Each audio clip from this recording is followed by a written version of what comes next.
दबाना नहीं चाहिए। मेन टेबल पर भारत की आवाज भी बुलंद रहनी चाहिए। भारत ने एक लीडरशिप रोल के लिए अपने आप को कम नहीं आंकना चाहिए और इस परिप्रेक्ष्य में आजादी का अमृत महोत्सव, आजादी के 75 साल अपने आप में एक प्रेरक अवसर है। उस प्रेरक अवसर को लेकर के, नए संकल्पों को लेकर के देश जब आजादी के 100 साल मनाएगा तब तक हम पूरे सामर्थ्य से, पूरी शक्ति से, पूरे समर्पण से, पूरे संकल्प से देश को उस जगह पर लेके पहुंचेंगे। ये संकल्प का समय है। आदरणीय अध्यक्ष जी, बीते वर्षों में देश ने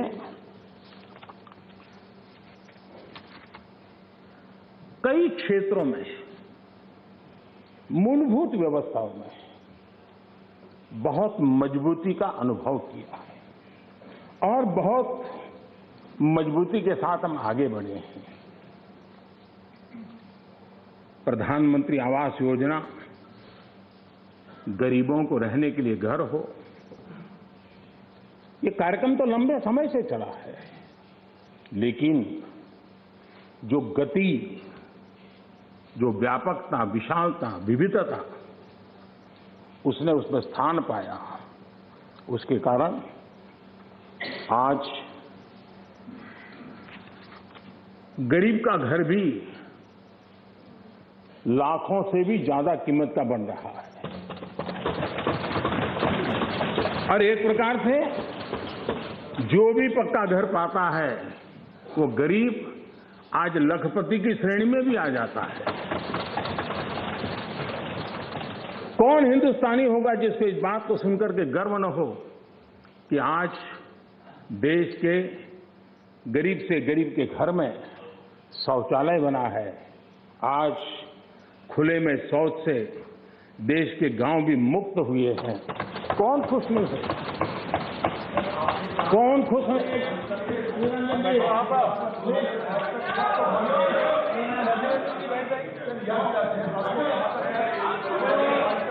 तरीका ठीक नहीं है।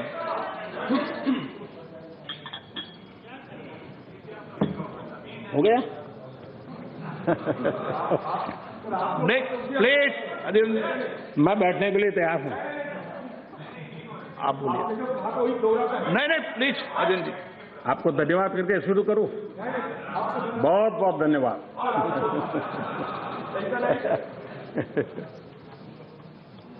आपका प्यार अजरा अमर रहे।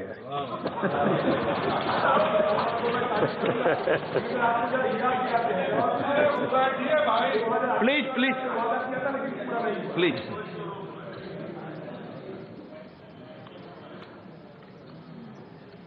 आजादी के इतने सालों के बाद गरीब के घर में भी जब रोशनी होती है तो उसकी खुशियां देश की खुशियों को ताकत देती हैं।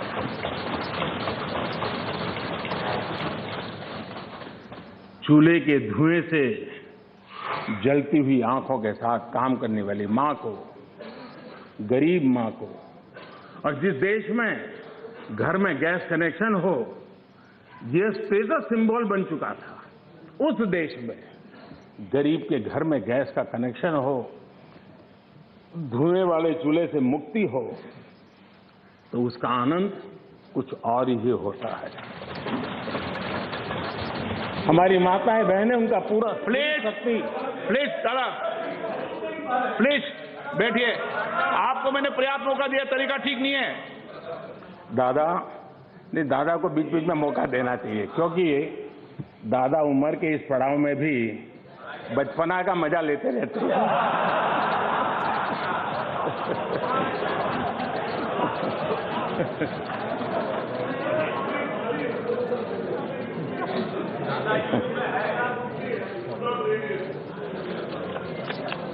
आज गरीब का बैंक में अपना खाता हो, आज बैंक जहाँ गए बिना गरीब भी अपने टेलीफोन से बैंक के खाते का उपयोग करता हो। सरकार के द्वारा दिए गई राशि सीधी डायरेक्ट बेनिफिट ट्रांसफर के तहत उसके खाते में पहुंचती हो। ये सब अगर आप जमीन से जुड़े हुए होते, अगर आप जनता के बीच में रहते होते तो जरूर ये चीजें नजर आती, दिखाई देता। लेकिन दुर्भाग्य ये है कि आप में से बहुत लोग ऐसे हैं जिनके सुई कांटा 2014 में अटका हुआ है और उससे वो बाहर ही निकल नहीं पाते हैं और उसका नतीजा भी आपको भुगतना पड़ा है। आपने जो अपने आप को एक ऐसी मानसिक अवस्था में बांध के रखा है, देश की जनता आपको पहचान गई है। कुछ लोग पहले पहचान गए, कुछ लोग देर से पहचान गए और कुछ लोग आने वाले समय में पहचानने वाले हैं। अब देखिए, आप जब इतना सारा लंबा उपदेश देते हैं तब भूल जाते हैं 50 साल तक कभी आपने भी देश में यहां बैठने का सौभाग्य प्राप्त किया था। और क्या कारण है कि आप सोच नहीं पाते। अब आप देखिए, नागालैंड के लोगों ने आखिरी बार 1998 में कांग्रेस के लिए वोट किया था, करीब 24 साल हो गए। ओडिशा ने 1995 में आपके लिए वोट किया था, सिर्फ 27 साल हो गए, आपको वहां एंट्री नहीं हुई थी। गोवा में 1994 में पूर्ण बहुमत के साथ आप जीते थे, 28 साल हो गए, गोवा ने आपको स्वीकार नहीं किया। पिछली बार 88 में त्रिपुरा में वहां की जनता ने वोट दिया था, करीब 34 साल पहले त्रिपुरा में। कांग्रेस का हाल है यूपी, बिहार और गुजरात। आखिर में 1985 में 1985 में करीब 37 साल पहले आपके लिए वोट किया था। पिछली बार पश्चिम बंगाल में वहां के लोगों ने 1972 में करीब 50 साल पहले आपको पसंद किया था। तमिलनाडु के लोगों ने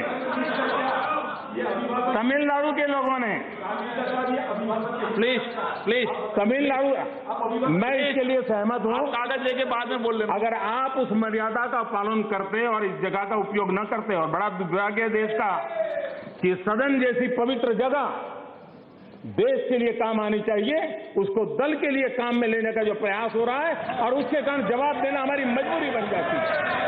जवाब देना हमारी मजबूरी बन जाती है।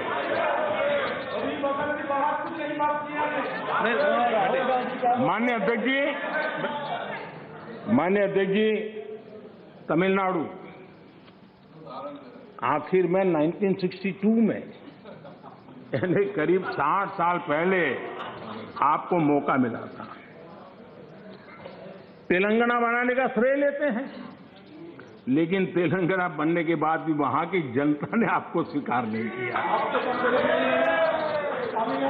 झारखंड का जन्म हुआ, 20 साल हो गए, पूर्ण रूप से कांग्रेस को स्वीकारते नहीं है, पिछले दरवाजे से वो घुसने का प्रयास करते हैं। माननीय अध्यक्ष जी, सवाल चुनाव नतीजों का नहीं है,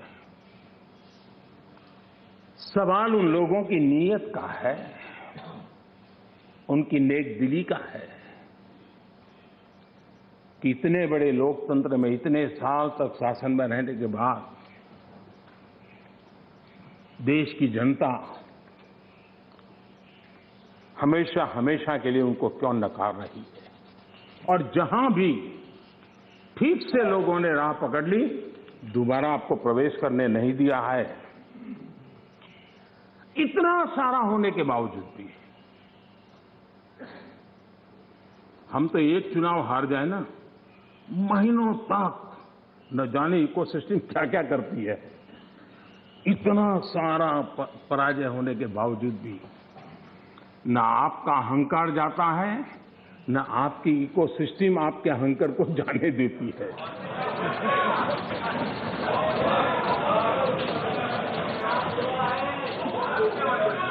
सुधराइए। इस बार अभिरंजन जी बहुत सारे शेर सुना रहे थे। चलिए मौका मैं भी ले लूं। और जब अहंकार की बात मैं कर रहा हूं तब तो मुझे कहना ही पड़ेगा, वो जब दिन को रात कहें तो तुरंत मान जाओ। वो जब दिन को रात कहें तो तुरंत मान जाओ। नहीं मानोगे तो वो दिन में नकाब ओढ़ लेंगे। 2 करोड़ की जरूरत हुई, रोजगार की बात कीजिए। जरूरत हुई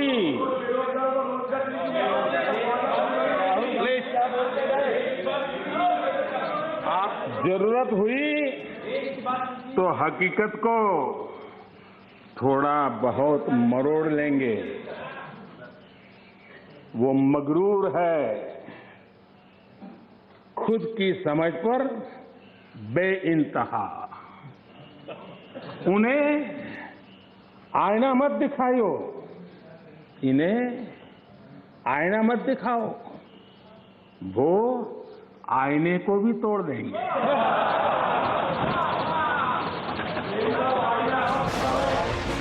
माननीय अध्यक्ष जी, मैंने अधीर रंजन जी आपको पर्याप्त समय माननीय अध्यक्ष जी,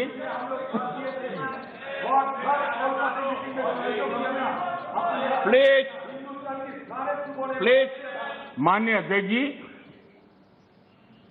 मैंने तो किसी का नाम नहीं दिया।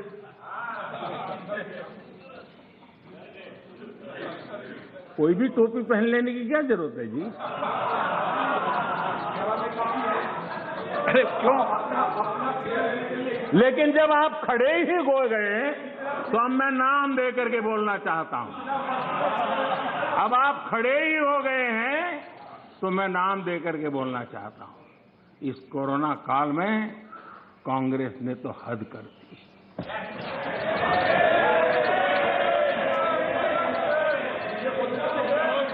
पहली लहर के दौरान मौका दूंगा आपको, प्लीज।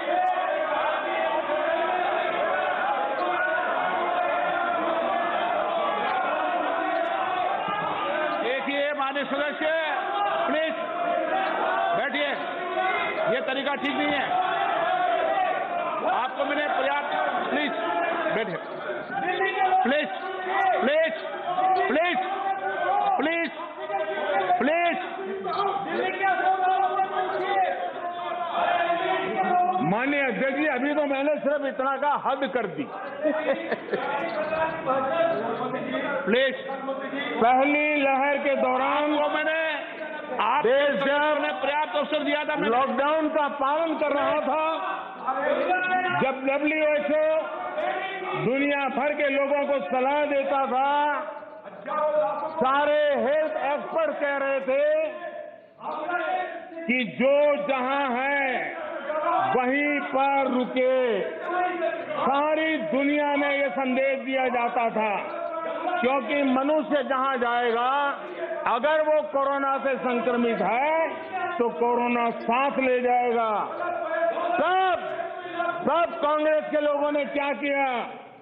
मुंबई के रेलवे स्टेशन पर खड़े रह करके मुंबई छोड़कर जाने के लिए प्रोत्साहित करने के लिए मुंबई में श्रमिकों को टिकट दिया गया, मुफ्त में टिकट दिया गया, लोगों को प्रेरित किया गया कि जाओ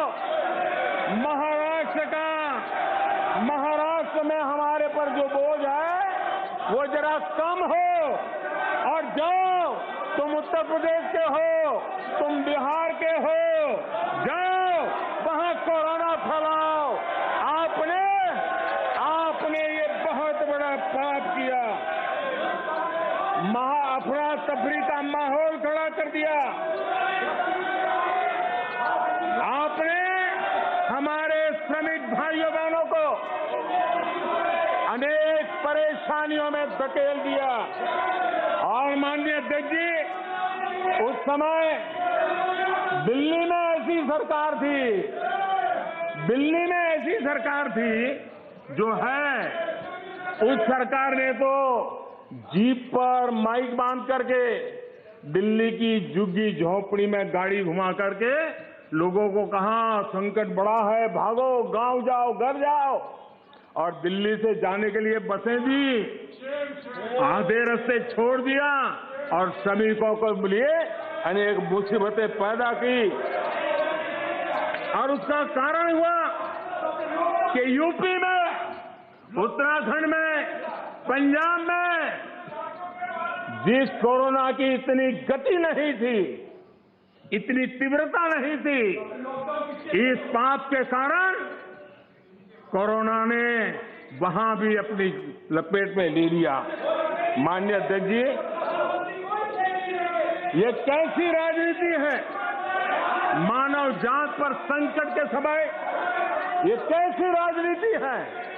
ये दलगत राजनीति कब तक चलेगी? आदरणीय अध्यक्ष जी, कांग्रेस के इस आचरण से सिर्फ मैं ही नहीं, पूरा देश अचंभित है। 2 साल से देश 100 साल के सबसे बड़े संकट से मुकाबला जूझ कर रहा है। कुछ लोगों ने जिस प्रकार का व्यवहार किया, देश उससे सोच में पड़ गया है। क्या ये देश आपका नहीं है? क्या ये देश के लोग आपके नहीं हैं? क्या उनके सुख दुख आपके नहीं हैं?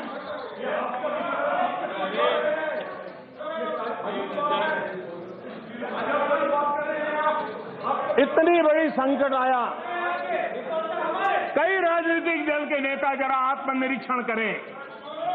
कितने राजनीतिक दल के नेता जो जनता के माने हुए नेता अपने आप को मानते हैं, उन्होंने लोगों को रिक्वेस्ट की हो, अपील की हो, भाई कोरोना का एक ऐसा संकट है, वैश्विक महामारी है, आप मास्क पहनो, हाथ धोना रखो, 2 गज की दूरी रखो। कितने नेता हैं? क्या ये बार बार देश की जनता को अगर कहते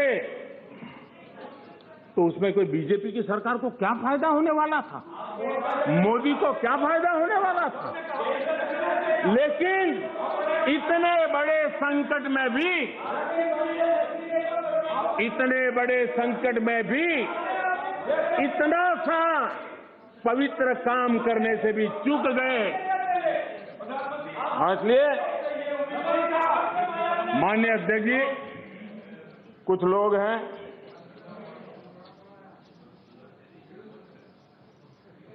उनको ये इंतजार था कि कोरोना वायरस मोदी की छवि को चपेट में ले लेगा। बहुत इंतजार किया और कोरोना ने भी आपके धैर्य की बड़ी कसौटी की है। आए दिन आप लोग